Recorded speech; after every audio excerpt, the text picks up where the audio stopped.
अंतर्राष्ट्रीय मुद्रा कोष की मुख्य अर्थशास्त्री गीता गोपीनाथ ने आज एनडीटीवी को बताया कि 50% टीकाकरण के साथ भारत आत्मविश्वास में है। इस क्रम में कई देश 40% लक्ष्य को पूरा करने में अभी तक विफल रहे हैं, लेकिन अब भी कोरोना महामारी की तीसरी लहर को लेकर चिंता बनी हुई है और देश को मुद्रास्फीति पर नजर रखने की जरूरत है।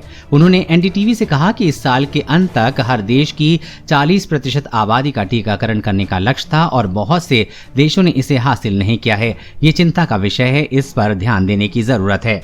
भारत ने अब तक लगभग 96.7 करोड़ टीके की खुराक दी है और अगले सप्ताह 1 अरब या 100 करोड़ के लैंडमार्क को पार करने की उम्मीद है। सूत्रों ने कहा कि स्वास्थ्य मंत्रालय सोमवार या मंगलवार को इस लक्ष्य को पूरा करने की उम्मीद कर रहा है। सूत्रों ने कहा कि लगभग 73% वयस्कों ने कम से कम एक खुराक प्राप्त की है और लगभग 30% को दोनों खुराक दी गई हैं।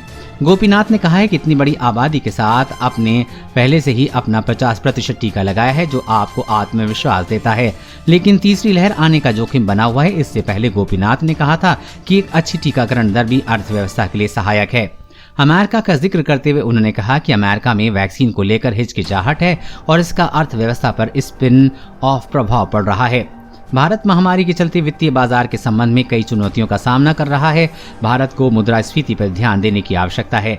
गोपीनाथ ने कहा कि तेल की कीमतें बढ़ रही हैं, बिजली की कटौती, ऊर्जा की कीमतें बढ़ रही हैं, लेकिन महत्वपूर्ण ये है कि महामारी पर ध्यान केंद्रित करें, आत्मविश्वास को ऊंचा रखें। कोरोना वायरस और कोरोना वैक्सीन से जुड़ी हर अपडेट पाने के लिए चैनल को सब्सक्राइब करें।